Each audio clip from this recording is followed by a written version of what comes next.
Yeah. Yeah, yeah. My tuk.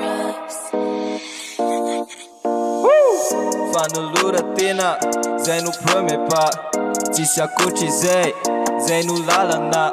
Mandalo am vava ade, zay vo miditra. Manaiky any Jesoa enao e zay vo avotra. Maro diso hevitra amizao tontolo izao, mitsara zay hita fa tsy marina akory nini zavatra lazaiko momba izao tontolo izao. Fa izao tontolo izao tsy le hita maso fotsiny tsy nifitafintsika na fiakantsika fa reo filana ratsy avy amin'ny nofinao brada. Ny égocentrika, zanocentrika, de reo izay manohitra amin'ny fitiavana ny hafa, manokana ny tenany ho azy izy. De izay no atao hoe tsy masina, fa raha nanokana ny tenany ho andray izy. De izay kosa no atao hoe masina, zay nateraka indray de fa maty zay. Godson e mandraky zay, miaraka amin'ny tompo tsisy feedback, tsisy adamson donc tsisy fake. Fanolora tena, zay no premier pas. Tsisy akoatry zay, zay no lalana. Mandalo am vava ade, zay vo miditra. Manaiky any Jesoa enao e zay vo avotra. Fanolora tena, zay no premier pas.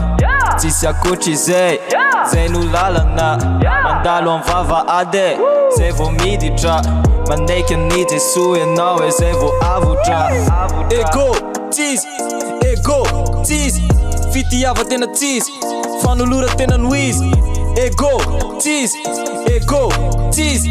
Fitiava tena cheese, fanolora tena no izy. Ambarako androany sao de diso hevitra ianao ny amifinonao. Ny tompono mibeko za manatanteraka miasa tsara ho anao. Efa tsara raha toka minonao fa izy no tompo mpamonjinao. Tsy hanohitra izany akory zaho fa hanampy izay anananao. Zava-pônao ade zava-pôna ny finona tsy arahanasa. Tsy mahavozy anao raha ny finona na ny devoly mba mino za. Vatokely zany iemba tany aza lavy narahano trano. Fa mety ho tonga ho fehizoro, fa mety ho tonga ho fehizoro. Na mino fa tena vovonjy atolory azy ny tena nao iny avela ho voafantsika amin'ny azo fijalina fa izy nitondra ny elokao. Mba mini filany sy faniriny de natao fatiny hoentiny Kristy. Maty toko ilay tena fahiny tongolo mbovô izy amizao. Fanolora tena, zay no premier pas. Tsisy akoatry zay, zay no lalana.